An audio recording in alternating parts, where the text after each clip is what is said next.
Hi, willpower of steel is the basis of perseverance.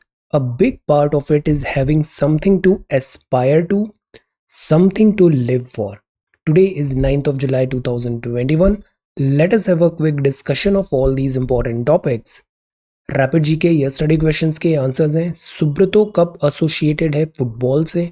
Karnataka में ये है अलमाटी डैम, जिसका नाम है Lal Bahadur Shastri dam. Galathea national park located है अंडमान एंड निकोबार में। Ruskin Bond, mister Ruskin Bond author है of the book titled tales and legends from India. Kannauj situated है on the banks of the river Ganga और कटक को बोला जाता है सिल्वर सिटी ऑफ इंडिया। आज की सवाल है Beirut. Beirut is the capital of which country? Karakattam is an ancient folk dance of which state? ये है दूध सागर फॉल्स ये किस राज्य में सिचुएटेड है? नेशनल डिफेंस एकेडमी एनडीए ये कहाँ पर लोकेटेड है? शहर का भी नाम बताइए और जगह का भी। In which state is the Keoladeo Ghana national park situated? Jayaprakash Narayan airport is situated in which state? So these are 6 questions for today. आज की वोकैबुलरी है रिलेंटलेस। रिलेंटलेस मतलब continuing without becoming weaker, less severe etcetera. Relentless pursuit. Legitimacy का मतलब होता है conformity to the laws और to rules, मतलब नियम से बंधा हुआ है। वॉरिंग, वॉरिंग सेक्शन है मतलब टू और मोर पीपल या ग्रुप जो एक दूसरे के साथ कॉन्फ्लिक्ट में है, कॉन्फ्लिक्ट विद ईच अदर, लड़ रहे हैं। Abdication, abdication of duty, failure to fulfil a responsibility और duty. Abdication, United States of America in Afghanistan. Foretell का मतलब होता है, फोर मतलब प्रेडिक्ट करना, आने वाला। फोरटेल मतलब प्रेडिक्ट द फ्यूचर और a future event. So these are some vocabulary words. If you come across any other important word, write down that word along with its meaning in the comment section down below. आज के topics हैं ये केन energy का topic, जो हमने पहले 24 दिसंबर को इसकी रूलिंग भी देखा था। इसका अभी एक नया डेवलपमेंट ये हुआ है कि केन एनर्जी इंडियन एसेट्स जो पेरिस में है उसको अटैच करना स्टार्ट कर दिया है to get that recovery. Will have a quick talk on this again. Then this is about Facebook, और सुप्रीम कोर्ट ने फेसबुक जैसी टेक कंपनीज को बोला है कि वहाँ भी रूल ऑफ लॉ लगेगा। अगर वो इंडिया में ऑपरेट कर रहे हैं तो इंडियन लॉज को उन्हें ओबे करना पड़ेगा। This is swanky station, Arunachal की न्यूज़ है। कोविड-19 का थर्ड वेव की पॉसिबिलिटी है and we need to prepare better. This is about new phase, cabinet swim and sink together जो रीशफल हुआ है, इसमें हम लीडरशिप से रिलेटेड कुछ बात करेंगे। This is a blip, blip है GST recovery, GST revenue 1 lakh crore से जो कम हुआ है। Then this is troubling prospects in Afghanistan, this is chief ministership, fugitives everywhere. तो ये जो डेटाबेस होता है क्रिमिनल का और सीसीटीएनएस है, ऐसी चीज़ें हम बहुत ज़्यादा अपडेट क्यों नहीं कर पा रहे हैं? Will have a talk. Then this is about onus on content OIC, and this is Caribbean island, अभी हाइती काफ़ी न्यूज़ में है। Will have a talk of this mapping. Then this is Atlantic ocean, Tata consultancy services के revenue. Olympics इस बार without spectators के through होगा, spectators नहीं होंगे। देन प्राइम मिनिस्टर ने अभी तकनीकी संस्थानों के लीडर से बात किया था, और ये कुछ बहुत अच्छे पॉइंट्स हैं, बहुत अच्छे फॉर्डर पॉइंट्स हैं जिसमें टेक्निकल एजुकेशन को जिस डायरेक्शन में हमें बढ़ाना चाहिए। Then this is CSAT solution and certain questions. So we are going to talk about all these important topics in next about 35 to 40 minutes. Our reference material is this The Hindu and this is Indian Express. Both are Delhi edition. See, ये front page है The Hindu का। First news है Kane says it has got court node, court से permission मिल गई है to attach, जब्त करना 20 Indian assets in Paris. Paris, तो पेरिस मतलब फ्रांस की एक कोर्ट से इस कंपनी ने परमिशन ले ली है, और जो इंडियन एसेट्स हैं पेरिस में, फ्रांस में, ये उन एसेट्स को अटैच करना स्टार्ट करेगा। क्यों? क्योंकि इसको कुछ रिकवरी चाहिए, इतने कुछ 10,000 समथिंग करोड़ का रेट्रोस्पेक्टिव टैक्सेशन। अब सी, ये टॉपिक हमने 24 दिसंबर 2021 को पढ़ा था, जब आया था परमानेंट कोर्ट ऑफ आर्बिट्रेशन का ऑर्डर और वो डिसीजन इंडिया के अगेंस्ट गया था। उसके पहले एक ऐसा ही सिमिलर केस था, वो हमने पढ़ा था 27 सितंबर 2020 को, जब हमने देखा था वोडाफोन ने जीता $2 बिलियन का टैक्स केस। अब वोडाफोन के केस में और केन एनर्जी के केस में दोनों में एक टर्म कॉमन है, वो है रेट्रोस्पेक्टिव। रेट्रोस्पेक्टिव का मतलब होता है लुकिंग बैक ऑन और डीलिंग विद पास्ट इवेंट्स और सिचुएशंस। सी, गवर्नमेंट एक लॉ लेके आई, वो एक टैक्स लॉ है और उस टैक्स लॉ में कुछ लूप होल्स हैं। तो वोडाफोन जैसी कंपनी, केन एनर्जी ऐसी कंपनीज उन लूप होल्स का फायदा उठाकर टैक्स इवेजन करती है, बेस इरोजन, प्रॉफिट शिफ्टिंग करती है। तो गवर्नमेंट को पता चलता है कि ये लूप होल्स का फायदा उठा के ये टैक्स इवेजन कर रहे हैं। तो गवर्नमेंट क्या करती है, बैकडेट में जाके, बिकॉज टैक्सेशन जो चीज होती है ना इकोनॉमिक, वहां पे रेट्रोस्पेक्टिव लॉज लग सकते हैं, क्रिमिनल में रेट्रोस्पेक्टिव लॉज नहीं लग सकते। तो गवर्नमेंट ने क्या किया, बैकडेट में जाके रेट्रोस्पेक्टिव चेंजेस किए कि because these companies were exploiting these certain loopholes, so हम बैकडेट में जाके इन लूप होल्स को फिल कर देते हैं। अब बिकॉज बैकडेट में ये लॉ लगा, तो इन कंपनीज को, जैसे वोडाफोन को और केन को, इनको अब इस बैक डेट से जो इन्होंने टैक्स इवेजन किया है उस टैक्स की भरपाई करनी पड़ेगी। तो ये पूरा डिस्प्यूट दोनों में कॉमन था, केन एनर्जी में और वोडाफोन में। Retrospective taxation, retrospective taxation. अब सी, यूजुअली ये अलाउड तो होता है इकोनॉमिक मैटर्स में रेट्रोस्पेक्टिव टैक्सेशन जैसी चीज़ें, बट ये यूजुअली एनकरेज नहीं की जाती है बिकॉज इससे क्लैरिटी नहीं आती है, कन्फ्यूजन होता है और फिर ईज ऑफ डूइंग बिजनेस में भी प्रॉब्लम होती है। तो जो वोडाफोन है और केन है, इन दोनों ने जो इंडियन गवर्नमेंट का डिसीजन था उसको पहले हमारी लोकल कोर्ट्स में चैलेंज किया, हाई कोर्ट में, सुप्रीम कोर्ट में, फिर उसके बाद ये मैटर लेके गए परमानेंट कोर्ट ऑफ आर्बिट्रेशन में, पीसीए। पीसीए क्या है, ये एक इंटर गवर्नमेंटल, मतलब बहुत सारे देशों का इंटर गवर्नमेंटल ऑर्गेनाइजेशन है जो लोकेटेड है हाग, नीदरलैंड्स में। ये जो मैटर होते हैं ना डिस्कशन, या फिर जिसमें जस्टिस देना है, या फिर ऐसा कुछ कोलिजन हो रहा है डिफरेंट गवर्नमेंट में या डिफरेंट कंपनीज एक्सेट्रा में, तो ये आर्बिट्रेशन करने में, सॉर्ट आउट करने में हेल्प होता है। जो परमानेंट कोर्ट ऑफ आर्बिट्रेशन है ये रिजॉल्व करता है और इंश्योर करता है इंटरनेशनल अग्रीमेंट इम्प्लीमेंट हो। तो ये बहुत सारे वेरिड लीगल इश्यूज को डील करता है, जैसे मैरीटाइम बाउंड्री हुआ, sovereignty, human right, international investment, international और रीजनल ट्रेड। तो इस तरीके से ये केस गया परमानेंट कोर्ट ऑफ आर्बिट्रेशन में। ये जो पीसीए है ना, ये यूनाइटेड नेशंस की एजेंसी नहीं है, but official United Nations observer है। सो द पॉइंट इज, ये मैटर गया, डिस्प्यूट का मैटर गया परमानेंट कोर्ट ऑफ आर्बिट्रेशन में, और वहां पे जो डिसीजन आया वो दोनों ही केस में इंडिया के अगेंस्ट में आया है। वोडाफोन का जो केस था उसमें ये हुआ कि हम जो पैसे मांग रहे थे वोडाफोन से, वोडाफोन वो पैसे देगा नहीं। बट जो केन एनर्जी का केस था उसमें ये था कि जैसे जनवरी 2014 में इनकम टैक्स डिपार्टमेंट ने मांगे थे कि आप इतना सारा पैसा दो, केन एनर्जी ने, बिकॉज टैक्स टैक्स का दिस इवेजन किया है। इस केस में जो आर्बिट्रेशन पेंडिंग था, उसी टाइम पे जो हमारा आईटी डिपार्टमेंट है उसने कुछ इतना जो पैसा था ना उसको रिकवर भी कर लिया था। रिकवर भी कर लिया था कैसे, केन एनर्जी के कुछ एसेट्स वगैरह हैं उसको जब्त कर दिया, उसके जो शेयर्स हैं उसको सेल कर दिया, ऐसे करके कुछ पैसे रिकवर कर लिए थे केन एनर्जी से। तो वोडाफोन में पैसे हम मांग रहे थे और केन एनर्जी के केस में जो पैसे थे उसका कुछ पार्ट हमने केन एनर्जी के शेयर्स को सेल करके एक रिकवरी भी कर ली थी। अब ये जो मैटर गया परमानेंट कोर्ट ऑफ आर्बिट्रेशन में, यहाँ जो मैटर था वो इंडिया के अगेंस्ट गया केस। अब बिकॉज हमने कुछ 10,000 करोड़ रुपए ऐसे रिकवर कर लिए थे, तो केन एनर्जी भी अब ऐसा कर रहा है कि फ्रांस में इसने केस फाइल किया और फ्रांस की कोर्ट से इसको परमिशन मिल गया कि जो इंडियन एसेट्स है फ्रांस में, अब केन एनर्जी उन एसेट्स को सेल करके जो उसका लॉसेस हुआ है उसका रिकवरी कर रहा है। तो this is a very unprecedented development. ये जो चीज़ होगी इससे क्या होगा, ease of doing business severely impact होता है। और जो कंट्रीज हैं और जो कंट्रीज और फिर इंडिया में जो इन्वेस्टमेंट हम चाहते हैं डिफरेंट कंपनीज में, वो भी सीवियरली इम्पैक्ट होता है। तो ये जो फाइट है अब ये इट इज टर्निंग अगली।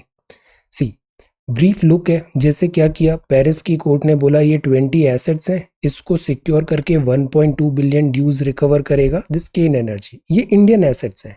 और ऐसे करके इंडियन एसेट्स कुछ 70 बिलियन के हैं अक्रॉस वर्ल्ड।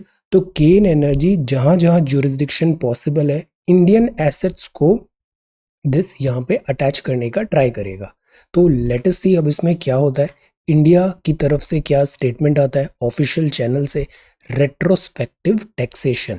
तो ये दो केस बहुत इंपॉर्टेंट है, एक तो वोडाफोन और दूसरा है दिस केन एनर्जी। इन दोनों ही केस में जो परमानेंट कोर्ट ऑफ आर्बिट्रेशन का डिसीजन था उसको हमने चैलेंज किया है, उसको एक्सेप्ट नहीं किया है, उसको हम चैलेंज कर रहे हैं। तो दिस इज अगेन मैटर अभी डेवलप होगा ये फर्दर, और फ्रांस के केस में क्या रिएक्शन होता है will see. So this is retrospective taxation. Okay, now इसी बात पे आज हम फिर से प्रिपेयर करते हैं, prepare a note on the concept of ease of doing business. जैसे वर्ल्ड बैंक एक रिपोर्ट भी निकालता है, ease of doing business report. Ease of doing business, ease of doing business मतलब आपको बिजनेस करना है तो आपको क्या क्या चाहिए होगा। इकोनॉमिक्स में हमने पढ़ा है ना, लैंड, कैपिटल, लेबर, ऐसा चाहिए होता है। तो बिजनेस करने के लिए आपको जमीन इजीली मिल रही है, बिजनेस करने के लिए फैक्ट्री डालने के लिए आपको सेटअप करने के लिए परमिशंस इजीली मिल रहा है, आपको वहाँ पे इलेक्ट्रिसिटी इजीली मिल रहा है, आपका वहाँ पे लेबर अवेलेबिलिटी है या नहीं है। प्लस अगर बिजनेस फेल हो गया तो आपको उसको वाइंड ऑफ करना है, तो उसके लिए वहाँ पे कैसे लॉज है, एग्जिट रूट कैसा है। तो ये चीज़ें होती है ईज ऑफ डूइंग बिजनेस। हर कंट्री ये ट्राई करती है कि वहाँ पे बिजनेस फ्रेंडली एनवायरनमेंट हो। बिजनेस फ्रेंडली एनवायरनमेंट होगा तो क्या होगा, बाहर से कंपनीज यहाँ पे इन्वेस्टमेंट करेंगी, अपने यहाँ पे हेडक्वार्टर्स ओपन करेंगी, और उससे एफडीआई आएगी, पैसा आएगा, डॉलर आएगा, प्रॉस्पेरिटी होगी। तो ईज ऑफ डूइंग बिजनेस पे हम बहुत ज़्यादा ख्याल रखते हैं, फोकस करते हैं। तो यू हैव टू प्रिपेयर, इसके सारे पैरामीटर्स भी बताइए, 8-10 जो पॉइंट है। And what are the benefits of ease of doing business ranking. हम अक्सर कोशिश करते हैं, जैसे अभी की जो रैंकिंग है कुछ 13-12 नंबर ऊपर बढ़े, हम 60s समथिंग में रैंकिंग है। तो ये रैंकिंग बेटर होती है तो इसके क्या मायने हैं। So this is the first question for today. ये भी अगेन हाई यील्डिंग टॉपिक है। ओके, नाउ जो नेक्स्ट है वो है सुप्रीम कोर्ट बैक्स समन, मतलब बुलाया गया फेसबुक को by Delhi government rights panel. See, 26 जनवरी बहुत इंपॉर्टेंट दिन था हमारा, और उस दिन दिल्ली में ऐसे राइट्स टाइप की सिचुएशन भी दिखी थी। सोशल मीडिया जो है ये डबल एज्ड सॉर्ड है। ये जो मीडिया है ये इन्फ्लुएंस कर सकता है वास्ट सेक्शंस को, और जो मेजॉरिटी ऑफ पीपल होते हैं ना, लाइक दे आर लेमैन, उनको बहुत सारी चीज़ें पता नहीं होती है। तो इसमें क्या होता है कि ये जो सोशल मीडिया में पेड पेड सोशल मीडिया है, और इसमें जो कॉन्टिन्यूसली यहाँ पे campaigns, fake campaigns and fake news चलती है, तो इसमें गुमराह ज़्यादा किया जाता है, गुमराह, they play with your sentiments. So इसलिए ज़रूरी है कि यहाँ पे अकाउंटेबिलिटी सेट करें। Centre free to take action in case of breach, court ने ये भी क्लियर कर दिया है। It is difficult to accept the simplistic approach adopted by Facebook. Facebook मतलब ऑल टेक जाइंट्स जो ऐसे इंटरमीडियरी की तरह काम कर रहे हैं, that it is merely a platform posting third party information and has no role in generating, controlling or modulating that information. This is again बहुत सिंप्लीफाई करके फेसबुक अपनी जिम्मेदारियों से बच रहा है, एब्डिकेट कर रहा है। बिकॉज ये जो प्लेटफॉर्म्स होते हैं ना, अदरवाइज इनके पास बहुत कंट्रोल होता है। जैसे we prepare this newspaper video, तो मेरे को भी कई बार यूट्यूब से कॉल आए, I talk to their executive. तो सबसे बड़ा प्रॉब्लम ये होता है कि हमारे जैसे न्यूज़पेपर होता है ना, तो इसमें ऑल टाइप ऑफ फोटोग्राफ्स भी होते हैं और न्यूज़ भी होती है, सेंसिटिव कंटेंट ज़्यादा होता है। ऑल्दो हम उसको डिस्कस नहीं करते हैं, स्किप कर देते हैं, बट सेंसिटिव कंटेंट ज़्यादा होता है।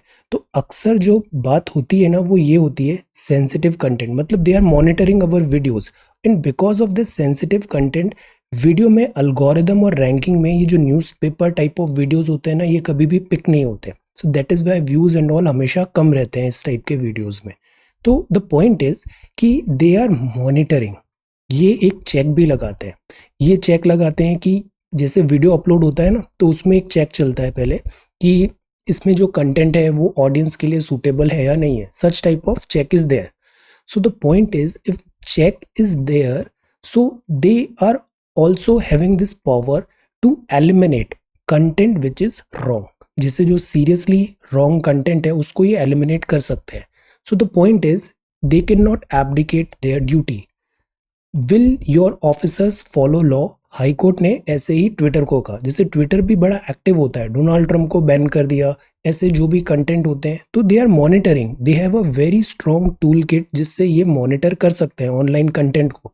सो द पॉइंट इज, अगर जब मॉनिटर हो सकता है तो एक्शन क्यों नहीं होता है, एक्शन क्यों नहीं होता है. और यहाँ पे पता है personal this in person review भी होता है. जैसे फॉर सम टाइम्स एक दो बार मैंने भी यहाँ पे क्लेम किया था कि जो कंटेंट है हमारा वो सेंसिटिव कंटेंट नहीं है, तो फिर उसमें क्या होता है, पहले मशीन से चेक होता है अल्गोरिदम से, फिर उसके बाद जो वीडियो होता है उसको कोई पर्सन देखता है और फिर उसको मॉनिटर करके ओके कर देता है. So we never got any trouble in our videos. But the point is, ये चेक मैकेनिज्म इनके पास है. तो अगर चेक मैकेनिज्म है तो इनकी अकाउंटेबिलिटी भी है कि ये रेस्पॉन्सिबल कंटेंट को ही अलाउ करें. फेक न्यूज़ जैसी जो चीज़ है, मिसलीडिंग है, क्लिक बेट्स हैं, they should take some action. तो यही बात दिल्ली गवर्नमेंट ने भी यहाँ पे कहा है. Will your officers follow law, this high court ने ट्विटर को कहा. Okay, then it must obey rules. Minister अभी जो नए स्वॉन इन हुए हैं, mister Ashwini Vaishnaw, telecom communication, काफ़ी एक्सीलेंट रिकॉर्ड रहा है इनका. इन्होंने बोला कि रूल्स को फॉलो करना पड़ेगा आईटी जाइंट्स को. Okay, then this is swanky station. ये गांधीनगर का रेलवे स्टेशन है. पहले इतना डेवलप नहीं था when I was here. Gandhinagar का रेलवे स्टेशन गुजरात में काफ़ी रीडेवलप हुआ है ये, और यहाँ पे ये भी इनॉग्रेट होने वाला है. This is again good. ये अरुणाचल है. To allow entry only to vaccinated people. See, Arunachal जो है ना, अरुणाचल इसने अभी नॉर्थ ईस्ट में कोविड के केसेस कुछ ज़्यादा आ रहे हैं. तो अरुणाचल ने ये जो डिसीजन लिया है ना, this is a good decision कि केवल वैक्सीनेटेड पीपल को अलाउ किया जाएगा. इसको कंफ्यूज नहीं करना चाहिए यूरोपियन यूनियन के ग्रीन पास से. यूरोपियन यूनियन का जो ग्रीन पास था वो डिस्क्रिमिनेशन कर रहा था कि इस वैक्सीन को अलाउ करेंगे, इसको नहीं करेंगे. बट यहाँ पर्पस डिफरेंट है. ये ऑल वैक्सीनेशन अलाउड है, बट केवल वैक्सीनेटेड पीपल को डिफ्रेंशिएट कर रहे हैं. So this is a positive. इस मैसेज में पॉजिटिव अंडरटोन है कि go get vaccinated. States also providing incentives to resident who are reluctant to take the jab. This is again positive messaging. Okay, ये दोनों भी आप केस स्टडी में लिख सकते हैं. Providing incentive to residents who are reluctant to take the jab. कुछ districts हैं मणिपुर, मेघालय में, वहाँ पे कैश अवार्ड्स भी दिया जा रहा है सो दैट वैक्सीनेशन का कवरेज बढ़ पाए. ये एक और न्यूज़ है. यहाँ पे क्या है, risking again beds and other facilities being dismantled at Yamuna sports complex. हम सेम मिस्टेक रिपीट नहीं करना चाहिए. फर्स्ट वेव में भी हमने सोचा कोविड इज गॉन, हमने हमारी फैसिलिटीज़ को ओवर करना स्टार्ट कर दिया, जो हमने डेडिकेटेड कोविड सेंटर्स बनाए थे. No, don't drop the guards. अभी एक एसबीआई का सर्वे रिपोर्ट है, वो बता रहा है अगस्त के अराउंड फिर से पीक आएगा, सितंबर तक बहुत ज़्यादा केसेस होंगे. Let us see. We should be very very careful. Vaccination लगाइए and covid appropriate behaviour follow करिए. Okay, so this is the Hindu and experts ने वार्न किया government reduces number of beds. See, then this is the front page of the Hindu. Second है app booked for using pics of this women without consent. I keep on telling, आपने mobile में जो applications install किए हैं, एक बार चाहे वो Android है या एप्पल है, आप एक बार उन सारे ऐप्स का जो आपने परमिशन दिया है ना उसको चेक करो. बहुत सारे ऐप होंगे जो आपकी सारी गैलरी में जितने फोटोज है ना वो सब यूज़ कर रहे हैं. आपके जितने एसएमएस है, मैसेजेस हैं, कॉल रिकॉर्ड है, वाईफाई है, लोकेशन है, everything, file system, they are having an access. So this is a compromise आपके privacy and security पे. Telephone exchange racket busted in city, और NGT seeks action report against illegal factories. National green tribunal 2010 में आया था. Natural justice ये deliver करता है. Headquarter इसका न्यू दिल्ली में है, बट रीजनल हेडक्वार्टर 4 हैं. वो कहाँ पर है बताइए? 4 रीजनल हेडक्वार्टर है एनजीटी के. Where are they located? This is National Green Tribunal. Experts ने वार्न किया है रिड्यूस नहीं करें नंबर ऑफ बेड्स, बिकॉज अचानक से रिक्वायरमेंट फिर बढ़ गई तो फिर हम क्विकली वापस रैंप अप कैसे करेंगे फैसिलिटीज को. So we should have certain patience. Then this is next page. ये जो है एडिटोरियल है. एडिटोरियल में न्यू फेज है. इस पे पॉलिटिकल कंपल्शंस भी लिखा है कि कैबिनेट का रीशफल क्यों जरूरी था. कैबिनेट का शफल एम है to improve governance while keeping in mind political consideration. See जो गवर्नेंस पार्ट है इस पे हम फोकस करते हैं. कुछ बहुत अच्छी लाइंस यहाँ पे लिखी हुई हैं कि जो मिनिस्टर्स हैं must be empowered to plan and take decisions in their respective area. जो लीडरशिप होती है ना, इसमें दो स्टाइल बड़ी पॉपुलर है. एक तो होती है माइक्रो मैनेजमेंट, मतलब जो लीडर है, जो बॉस है, वो अपने जो टीम है, टीम के हर मेंबर को एकदम माइन्यूट डिटेल बता रहा है, सर पे खड़ा होकर काम कर रहा है. तो ये एक चीज़ होती है. ये चीज़ आज के टाइम पे इतना ज़्यादा पसंद नहीं किया जाता है. जो टीम मेंबर है आपका, जो आपके साथ काम कर रहा है, अगर वो ऑटोमेटिकली मोटिवेटेड है तो जो डिसेंट्रलाइज्ड लीडरशिप होती है उसमें ये होता है कि आप उनको फैसिलिटेट कर दो, बता दो कि ये काम करना है, ये डेडलाइन है और ये रिसोर्सेज है, और उनसे पूछो इसके अलावा आपको कुछ और चाहिए क्या. नो, देन अलॉट करो task. And you have to have trust in your team members capability. उनको थोड़ा फ्री हैंड देना चाहिए. एम्पावर करो to plan and take decisions in their respective area. इससे क्या होता है, जो टीम मेंबर है, जो आपके साथ काम कर रहा है, को वर्कर है, वो भी अपना बेस्ट प्रोवाइड करता है. नोशन ऑफ कलेक्टिव रेस्पॉन्सिबिलिटी ज़रूरी होती है कैबिनेट में, और ये फ्यूज होना चाहिए with meaning. what is this collective responsibility? Because cabinet swim and sink together. तो जैसे जो कंपनीज भी हैं, वर्क भी है, ऑफिसेस भी है, ये तब अच्छे काम करते हैं जब हर कोई worker from this bottom to top, हर कोई वर्कर इस इंटेंशन से काम करे कि ये जो काम है ये मेरा काम है, this is my work, this is my company, this is my government. ये जब ऑनरशिप आती है ना तो वर्क ऑटोमेटिकली बेटर हो जाता है. तो cabinet swim and sink together. All hands on deck ज़रूरी है बिकॉज कंट्री बहुत डिफ़िकल्ट फेज से गुजर रहा है. एक तो इकोनॉमिक ट्रबल्स हैं, दूसरा हेल्थ केयर की ट्रबल्स है. इंटरनेशनल अरीना में भी हम अभी बहुत अच्छी पोजीशन पे लोकेटेड नहीं है. यहाँ चाइना हॉस्टाइल है, पाकिस्तान हमेशा से हॉस्टाइल रहा है. देन श्रीलंका भी चाइना के इन्फ्लुएंस में ज़्यादा हो रहा है. मालदीव्स है यहाँ पे, then Bangladesh. So we are in a difficult neighbour, difficult phase of time and location. और अफगानिस्तान में एक अलग क्राइसिस डेवलप हो रहा है. सो इट इज इंपॉर्टेंट कि all hands on deck necessary. Discussion in the cabinet must be open. This is important. Discussion in the cabinet must be open. Proposals that come for the cabinets consideration must go through rigorous technical waiting. Waiting मतलब जांच हो उसकी. Wide political consultation. जो भी matter हो वो बड़ा thoughtful decision के बाद, थॉटफुल डिस्कशन के बाद इम्प्लीमेंट हो. This should be the way forward. And ये बहुत ही ज़्यादा अच्छी लाइन है, note it down. Assembling a team is indeed a crucial task of a captain. Assembling a team is indeed a crucial task of a captain. Allowing them to flourish as individuals while playing as a team is equally critical. Very good line on leadership. Okay, so this is new phase. अब जो next है, this is about a blip. Blip मतलब एक कुछ gap आ गया वहाँ पे, which is not normal. This year's restriction by states have inflicted less economic cost than the 2020 lockdown. 2020 में लॉकडाउन लगा, बड़ा इकोनॉमिक डिफिकल्टी आया. सेकेंड फेज में भी लॉकडाउन लगा, but this time we are better prepared. But still आप number देखो, जैसे कल हमने देखा था ना जीएसटी का 1 लाख करोड़ से ड्रॉप हुआ कलेक्शन, ये चीज़ मई में भी आई थी. लास्ट मंथ हमने देखा था ये ड्रॉप हुआ था दिस कलेक्शन जीएसटी का. तो अभी डिफिकल्टी बहुत ज़्यादा है.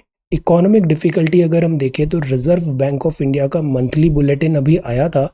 उसने क्या बताया कि इन्फ्लेशन का डर बना हुआ है, इकोनॉमी का consumptive capacity, because India is a consumption based economy.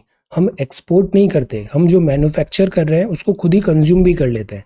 तो इकोनॉमीज कंजम्पटिव कैपेसिटी कम हुई है. कैश ट्रांसफर ज़रूरी है ताकि डिमांड आए. अदरवाइज सप्लाई साइड तो हमने इंश्योर कर दिया है आत्मनिर्भर भारत एटसेट्रा से, but there is no demand. There is no demand because people don't have money. तो शार्प बैकस्लाइड हुआ है इकोनॉमिक मोमेंटम में।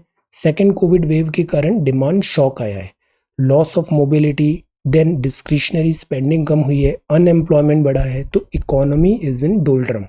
ऑटोमोबाइल का सेल कम हुआ है, एयर ट्रैवल ट्रैफिक डिप हुआ है। तो प्रीवियस फर्स्ट वेव में जो रूरल इकोनॉमी ज़्यादा इम्पैक्ट नहीं हुई थी, बट जो सेकेंड वेव आई है उसमें रूरल मतलब जो गांव है, जिन स्मॉलर सिटीज़ हैं, two tier second tier cities हैं, ये ज़्यादा इम्पैक्ट हुई हैं, वर्स्ट हिट हुई है। और इसका इंडिकेटर भी यही बताते हैं। इकोनॉमिक इंडिकेटर क्या होता है? जैसे कि ई वे बिल, जैसे कि जैसे कि sale of automobile, sale, then number of air travel, electricity का कितना कंजम्पशन हो रहा है, पीएमआई का डेटा क्या बता रहा है। These are economic indicator. और सारे इकोनॉमिक इंडिकेटर एक ही चीज बता रहे हैं कि इकोनॉमी में डिफिकल्टी है, फटीग जो है लॉकडाउन के कारण, दैट इज रियल। तो अभी ज़रूरी है कि गवर्नमेंट की जो पॉलिसीज़ हो, इसमें रिलीफ भी होना चाहिए, वेलफेयर, जैसे कि कैश ट्रांसफ़र का कॉन्टिन्यूसली बात है। इकोनॉमिक सर्वे में एक डेडिकेटेड चैप्टर भी आया था, कैश ट्रांसफ़र। सेकंड जो है वो रिफॉर्म्स हम कंटिन्यू करें। टेम्पररी रेट कट्स हो सकते हैं कुछ सेक्टर में, ताकि वहाँ पे डिमांड आए। टेम्पररी, तो एक बार डिमांड आएगा तो वॉल्यूम भी आएगा, वॉल्यूम आएगा तो जो थोड़ा रेट कट किया है वो कंपनसेट हो जाएगा। So we are running out of time, we need swift action.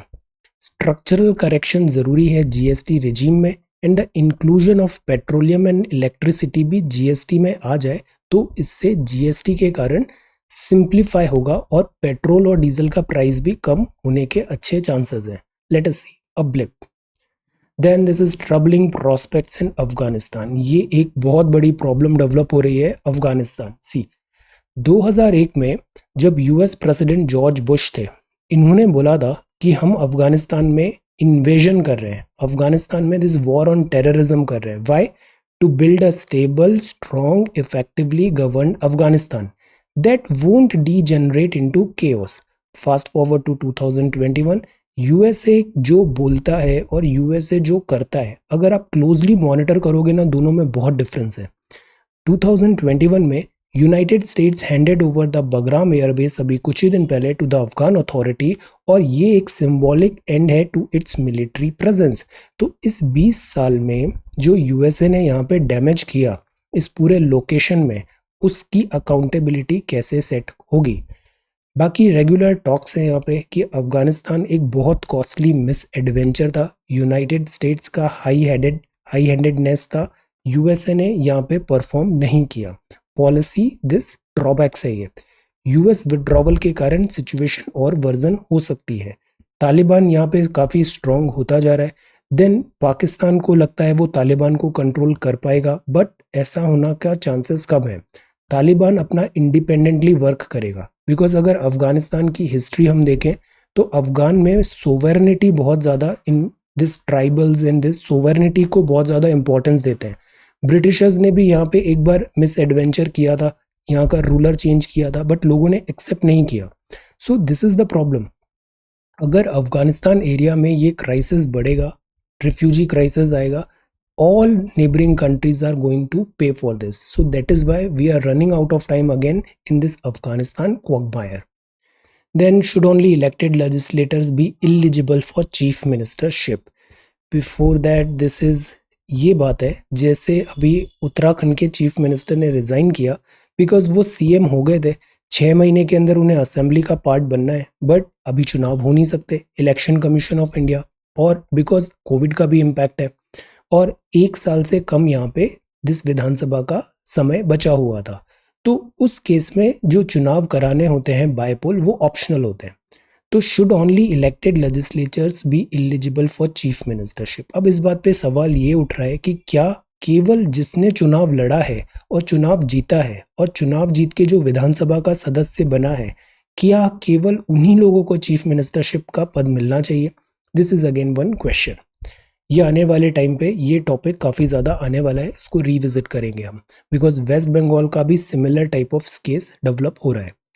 Trekking fugitives everywhere, in the absence of a coordinated database criminals can go undetected. See, अभी जैसे हम बात कर रहे हैं कि जो इंडिया से फ्यूजिटिव है, इकोनॉमिक फ्यूजिटिव है, जो देश छोड़ के भाग गए हैं, इनको वापस इंडिया में बुलाया जाए। हमारे इतने एफर्ट्स लग रहे हैं कि फॉरेन सर्विसेज भी एफर्ट्स डाल रही है, डिप्लोमेसी भी, कि इनको इंडिया में वापस बुलाया जाए। द पॉइंट इज, ये इंडिया से बाहर गए कैसे? इंडिया से बाहर गए कैसे? इन्होंने ऑब्वियसली एयर रूट चूज किया होगा या फिर सी रूट चूज किया होगा, वहां पे चेक्स हुए होंगे। इस चेक में इनको स्टॉप क्यों नहीं कर पाए हम? द रीजन इज कि we lack this dedicated, this CCTNS type of system. Dedicated एक डेटाबेस नहीं होता है जिसको तुरंत इंप्लीमेंट कर दे हम एयरपोर्ट में चेकिंग के टाइम पे। तो ये फ्यूजिटिव्स को हम देश के बाहर जाने ही नहीं दें, ये हमें फोकस करना चाहिए। इन the absence of a coordinated database, criminals can go undetected. तो वी नीड अ सिस्टम जो वाटर टाइट हो। वाटर टाइट हो मतलब गैप्स नहीं है उसमें, लूप होल्स नहीं है। We make a system which is water tight, would deter criminals from hoodwinking the law. ये जो लॉ को तोड़ते हैं ना, हुडविंकिंग द लॉ, इस बात पे इन सारे क्रिमिनल्स के अगेंस्ट एक्शन होना चाहिए और एक वाटर टाइट सिस्टम होना चाहिए। क्रिएशन करें नेशन वाइड डेटाबेस का। जैसे एक क्रिमिनल है, उसका FIR किसी एक पुलिस स्टेशन में रजिस्टर्ड है, इमीडिएटली जितने भी checking, surveillance, police station, everywhere, airport, सब जगह वो इंफॉर्मेशन सर्कुलेट हो जानी चाहिए।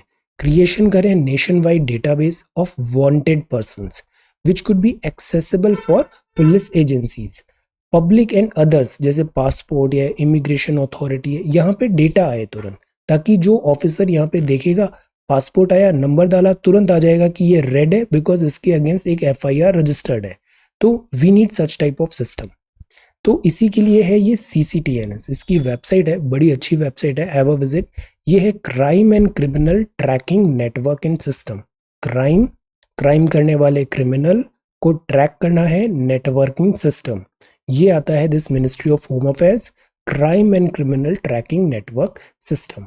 तो इसमें यही है कि हर जो पुलिस स्टेशन है, हर जो डेटा है, इन्वेस्टिगेशन अथॉरिटी है, इमिग्रेंट ऑफिस है, सबको एक सेंट्रल CNS से जोड़ा गया है और डेटा अवेलेबिलिटी क्राइम्स और क्रिमिनल्स का तुरंत रेडिली अवेलेबल होगा। This is the thing.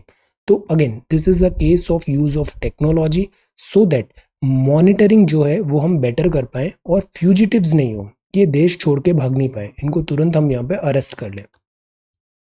Then this is how qualified are teachers in India. Teachers qualified होना ज़रूरी है बिकॉज टीचर्स के केस में भी, जैसे आर्म्ड फोर्सेस है, आर्म्ड फोर्सेस जो हैं they deal in the currency of life and death. तो teachers are also dealing with this currency. Student का फ्यूचर है, स्टूडेंट का फ्यूचर है। सो टीचर्स का जो जॉब है that is very very responsible duty. Teacher और स्टूडेंट का जो रिलेशन होता है, this is a fiduciary relationship. Okay. Then this is Facebook can not duck onus on content, मतलब फेसबुक जिम्मेदारी से भाग नहीं सकता है। Then this is OIC should be watchful of vested interest. Ministry of external affairs ने strongly statement दिया है OIC को अननेसेसरी इंडिया के डोमेस्टिक मैटर्स में वॉचफुल रहना चाहिए, अननेसेसरी कमेंट्स इंटरवीन नहीं करना चाहिए। यू नो व्हाट, अदरवाइज क्या होता है, ये जो फॉरेन कंट्रीज हैं, फॉरेन पावर्स हैं, ये हेल्प नहीं करते, they try to create this wedges, division create करते हैं हमारे घर के अंदर। So that is why no thank you, vested interest में वॉचफुल रहेंगे। Then this is a journey from the IAS and corporate world to cabinet. ये बात है अश्विनी वैष्णव जी का। Gets a warm welcome at his office on Thursday. Resume बहुत extra ordinary है, इनके बारे में कल मैं पढ़ रहा था। एक्स्ट्रा ऑर्डनरी रिज्यूम है और बहुत साइलेंटली और एफिशिएंटली आप काम करते हो, ये reputation is really good. No place for a complacency in कोविड-19 फाइट। प्राइम मिनिस्टर ने कहा learn from predecessors, he tells new team. Okay. Then this is the next one. ये एक नई वैक्सीनेशन आ रही है, Sanofi GSK get nod for phase 3 efficacy trial, let us see. Then this is about Norway से। ये Telenor quit है, Norway का टेलीनॉर ग्रुप है, म्यांमार से क्विट कर रहा है। अब सी, जहां भी पॉलिटिकल डिस्टेबिलिटी होती है, वो सारे कंट्रीज ऑफ वर्ल्ड की हिस्ट्री उठा के देख लो, वहां पे पॉवर्टी होती है, वहां पे डिस्टेबिलिटी होती है, वहां पे ह्यूमन राइट्स नहीं होते, जहां पर भी ये पॉलिटिकल इनस्टेबिलिटी हो रही है।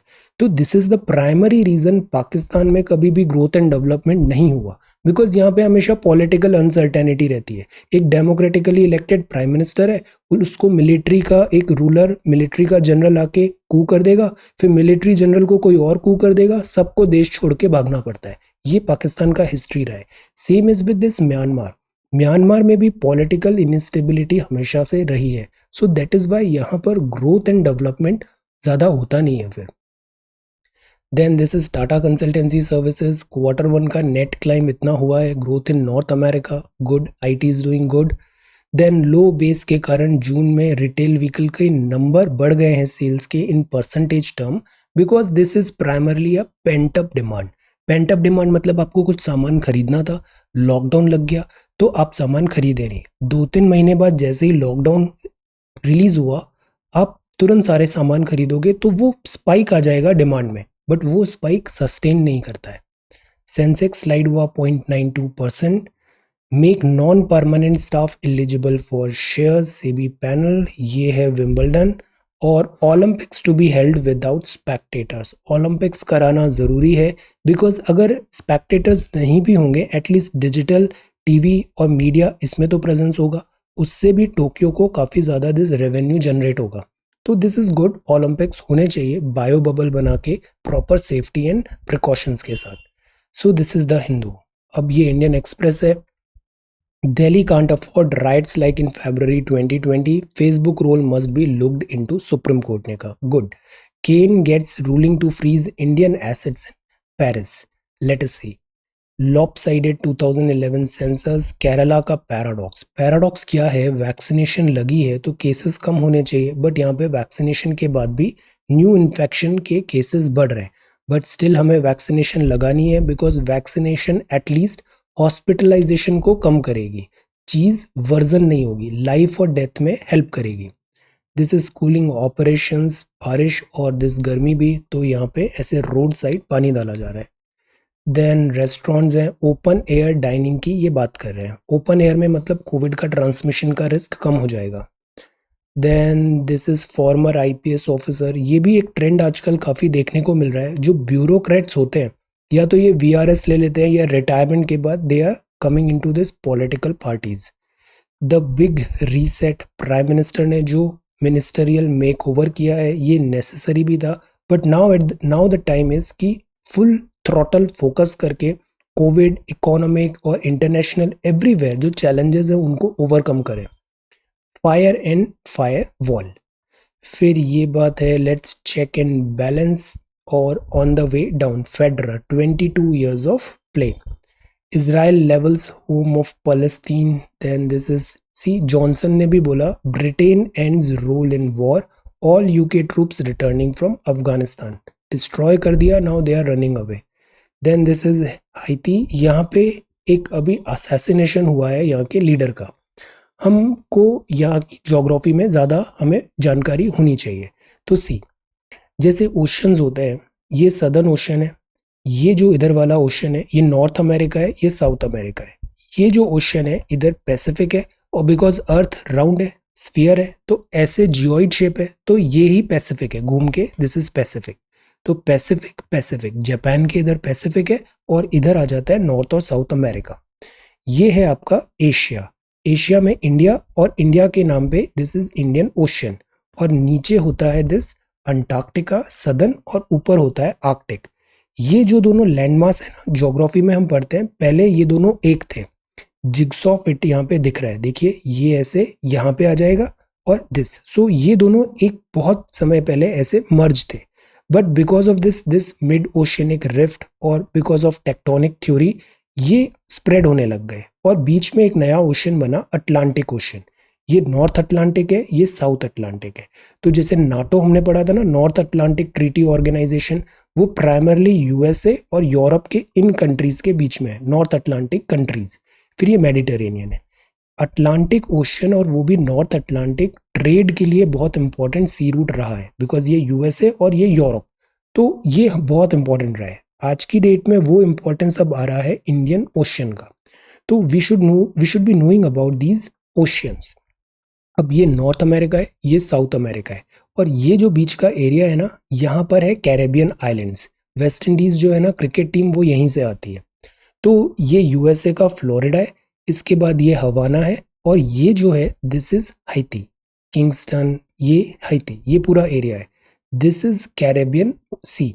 तो जो अभी असैसिनेशन हुआ है वो यहाँ पर हुआ है, दिस इज हाइती। यहाँ पे कुछ टाइम पहले एक साइक्लोन भी, बहुत डेडली साइक्लोन भी आया था, डिजास्टर्स भी होते हैं यहाँ पे इस एरिया में काफी। तो हमारा जो सवाल है आज का वो ये है, draw a map of Atlantic ocean. इसका मैं एक हाई रिजोल्यूशन का मैप भी आपको अभी टेलीग्राम पे सेंड करता हूँ, उसमें सब मार्क्स बने हुए हैं। दिस की ओशियंस क्या है इंपॉर्टेंट, एडजॉइनिंग कंट्रीज क्या है, आइलैंड क्या है, करंट, गायर, जिससे यहाँ पे गायर भी बनता है, देन ट्रेड रूट्स भी इंपॉर्टेंट है। तो इसको आप एक बार ड्रॉ कर लो, ये पूरा एरिया अच्छे से पढ़ो, अटलांटिक ओशन, नॉर्थ अटलांटिक से लेके साउथ अटलांटिक।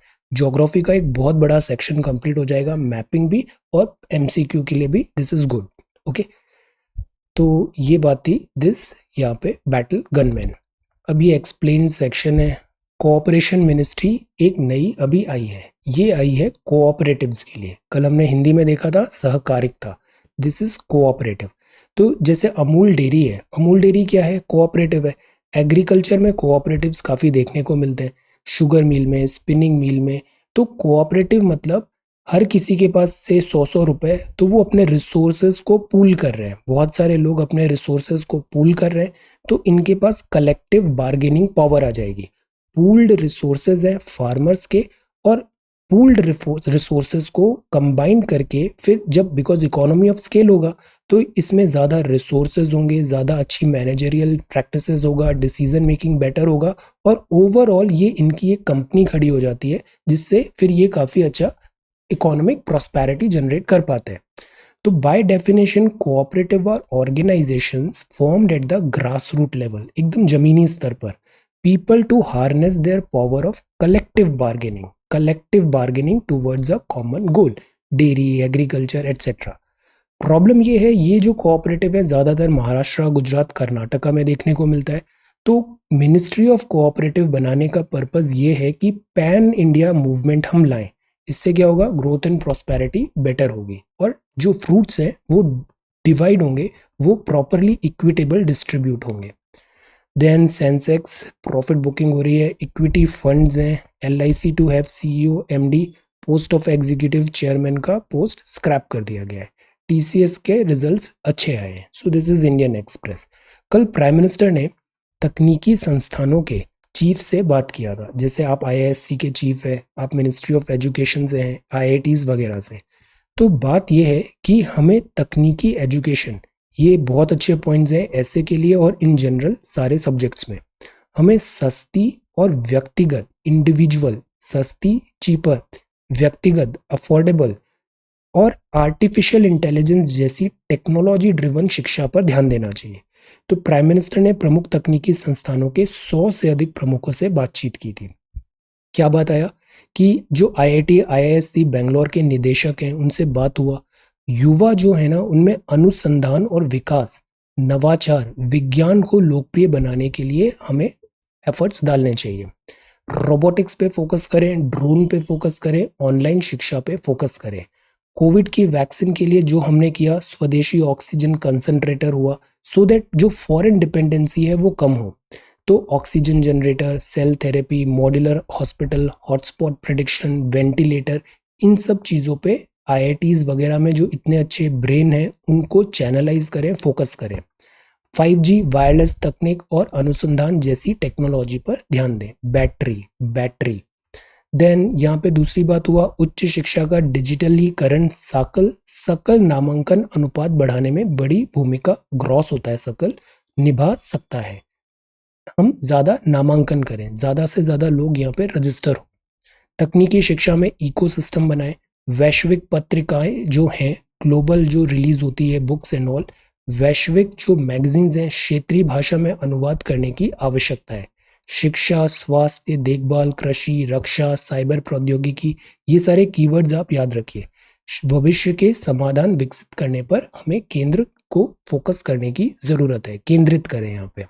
देन फ्लेक्सिबिलिटी हो, वहाँ पे दिस बैरियर्स नहीं हो, जो उनकी रिक्वायरमेंट है लर्नर्स की उसको प्रोवाइड करें। सामर्थ्य, समानता, गुणवत्ता शिक्षा मॉडल के मुख्य मूल होने चाहिए, नोटेड डाउन। ये वर्ड्स बहुत इंपॉर्टेंट है। जहां भी एजुकेशन रिलेटेड कोई जवाब देना है ना, आप ये लाइन बोल दो। पहुंच मतलब एक्सेस, सामर्थ्य, अफोर्डेबिलिटी और उसको बियर कर पाए, इतना महंगा नहीं हो, समानता, इक्विटी हो और क्वालिटी हो, शिक्षा मॉडल के मुख्य मूल होने चाहिए। ये बहुत जरूरी है। देन तकनीकी संस्थानों को चौथी औद्योगिक क्रांति को ध्यान में रखते हुए युवाओं को निरंतर व्यवधानों और परिवर्तनों के लिए तैयार रहने की आवश्यकता है, चैलेंजेस को ओवरकम करें। So these are very good points. Telegram पे आप देखना, फोर्थ इंडस्ट्रियल रिवॉल्यूशन सर्च करना, you will get a PDF industrial revolution का, उसको भी आप गो थ्रू करो। So these are certain points, these are very good fodder points. ये बड़ा आसान था। ट्रम्प का एज एक्स है, सन का एज वाई हो गया, तो x is equal to 3y। 5 साल बाद दोनों में 5 5 ऐड करो, नया कंडीशन दिया हुआ है this, solve it, you will gate 45। जब भी ऐसे जो आते हैं ना, उनका आप एलसीएम निकाल लो कि इतने टाइम पर बेल्स बज रही हैं। 120 एलसीएम आ गया, तो 120 सेकंड में मतलब 2 मिनट में वो बेल टुगेदर बज रही है। तो जब शुरुआत हुई थी तब दोनों साथ में बजी थी। 6 की बेल, ये जो 6 बेल्स है, कमेंस टुगेदर, मतलब 0 पे वो एक बार बजी थी और उसके बाद आगे हर 2 मिनट में एक साथ बजेंगी। तो 120, तो 30 मिनट में कितने बार बजेगी? 30 डिवाइडेड बाय 2 मिनट, 15। अब इसमें आप एक ऐड करो, अक्सर स्टूडेंट्स कंफ्यूज हो जाते हैं, 15 लिख देते हैं। नो, 15 + 1 16, बिकॉज एक बार 0 पे भी वो एक साथ दिस बेल बजा था। ओके, देन ये बड़ा इजी था। πr² वॉल्यूम होता है, कॉइन का वॉल्यूम निकालिए, सिलेंडर का निकालिए, डिवाइड करिए, you will gate number of coins. आज का सवाल है, एवरेज रन्स है क्रिकेटर के प्लेयर 10 इनिंग में 32 है। How many runs must he make in the next inning, तो उसका एवरेज बढ़ जाए 4 से, एवरेज बढ़ जाए 4 से, आंसर। देन एक बैट्समैन है जिसने स्कोर किया 87 रन 17th इनिंग में, इंक्रीज हुआ एवरेज बाय 3, तो आपको बताना है find is average after 17th inning. Okay, average 5 consecutive odd number का 61 है, ऑड है और कंजिक्यूटिव है। Difference between highest and lowest number क्या होगा, बताइए। So these are 3 questions for today. आज हमने ये कुछ पॉइंट्स देखे, शिक्षा में क्या जरूरी है। Okay, then Olympics without spectator, ये सवाल करना है अटलांटिक ओशन, अच्छे से पढ़ना है अटलांटिक ओशन। इसके ओशन करेंट्स देखिए, कोल्ड एंड वार्म कौन से हैं, गल्फ स्ट्रीम पढ़िए, लेब्राडोर पढ़िए, आइलैंड्स के बारे में जानिए। Okay, then this is about Afghanistan, और ये अब ब्लिप है, नंबर ऑफ केसेस और ईज ऑफ डूइंग बिजनेस की रिपोर्ट। ओके, so this is 9th of July 2021. Thank you so much for watching this video. Take care, study well and be safe.